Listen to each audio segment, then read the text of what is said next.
Okay, welcome back. Go ahead. It bugs me.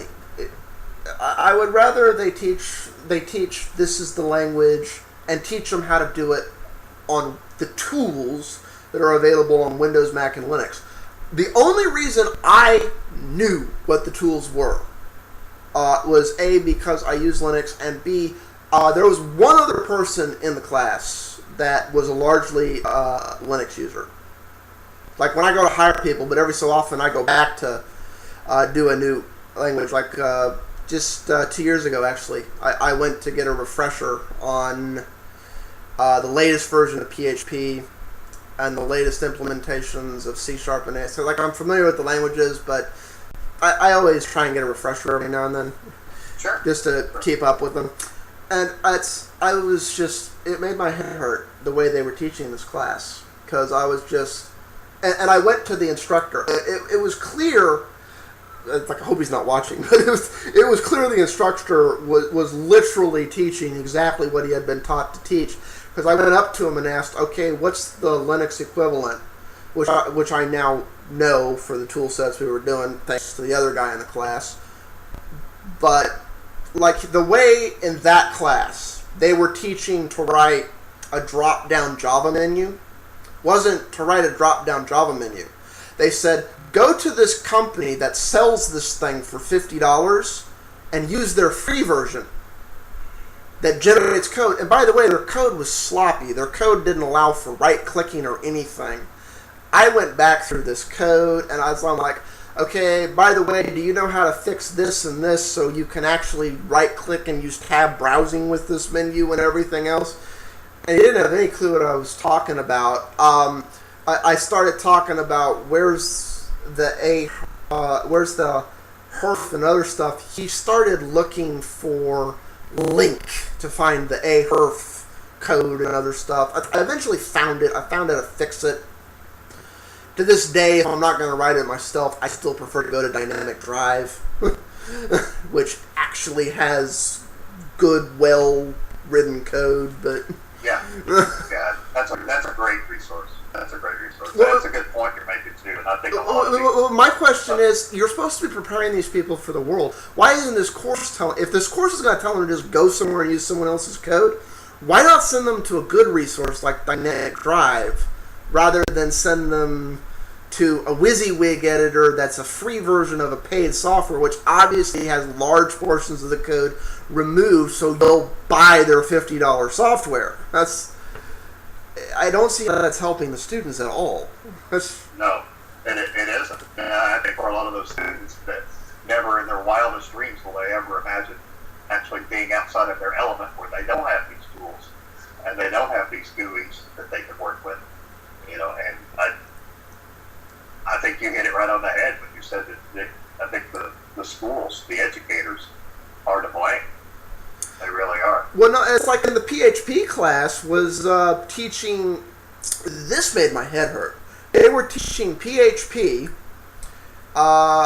using Windows, not Apache. And I was just...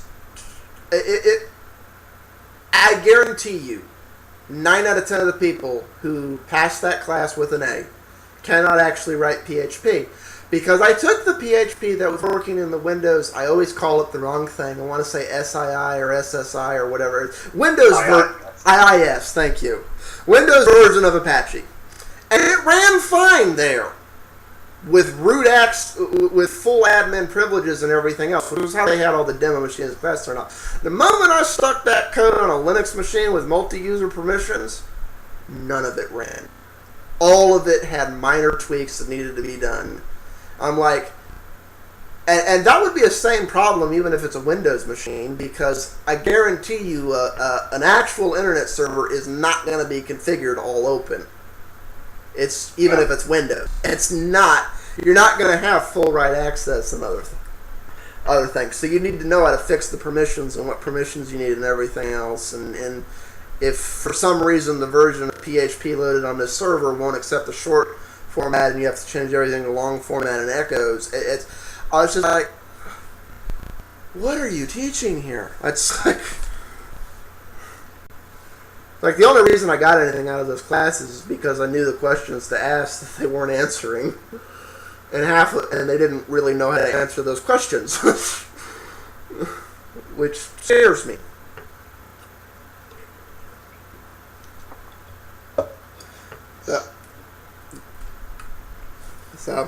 So that's just my rant on that. I think we're out of material. I think we've pretty much covered everything, unless there's something else you want to add in on that. Nothing that I can think of at the moment. If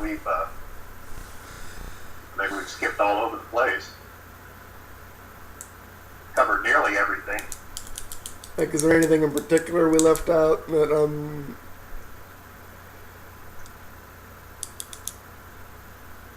sorry, you were breaking up a little bit. Is there anything you say we skipped all? Aside from the price points, I don't know anything else to cover. That's pretty standard. The only thing I'm hearing about the price points that anyone's hating is that there's no 64 gigabyte version.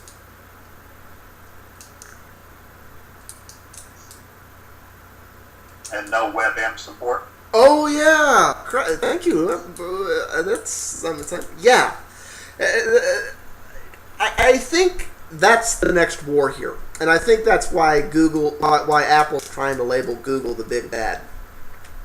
Because everyone I talk to in this industry, with the exception of Apple, agrees WebM is a perfect standard.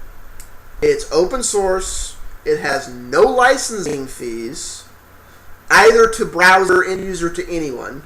It's truly open source, and it works on everything because Google pushed the source code to everyone.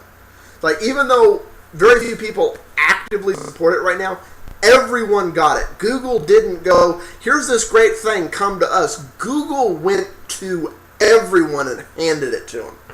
And it's one of the few things Google's actively working with people to help straighten this out.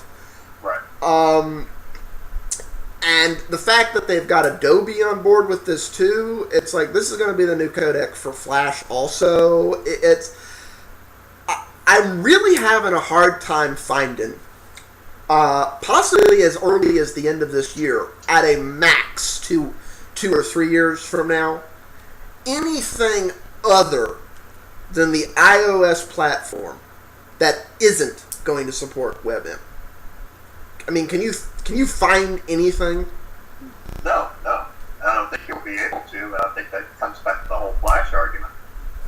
Basically, the iOS now, or the iPhone OS, is the only thing that doesn't support Flash, and probably never will. Yeah. Well, and I mean, there's obvious reasons. I know Apple doesn't like to talk about this, but Flash is a bit of a resource hogging in Unix-like system. Sure. It is. They have a valid argument there, and if they'd stick to that, I wouldn't fault them. But where I fault them on that is HTML5 is as big, if not more, a resource hog with all that JavaScript. Yeah, it is. I mean, it's... I don't know if you know about this. Apple tried to go hire people to... they wanted, for the iPad launches, they wanted demos of like full HTML5 sites that would work well on the iPad, on the A4 processor and other stuff. Everyone, they had to turn the job down because their hardware isn't capable of running it well. And it's weird because for some reason the Snapdragon processors don't lag in the same way with all that JavaScript like the A4 processor does. And they're both gigahertz chips. I can't figure out why that is. It's interesting. I don't know if it's the hardware or if it's something to do with Safari. It's just, I don't know. Well, it's a problem that they have to be aware of at this point. So. Well, yeah. It honestly makes me wonder. We are on time.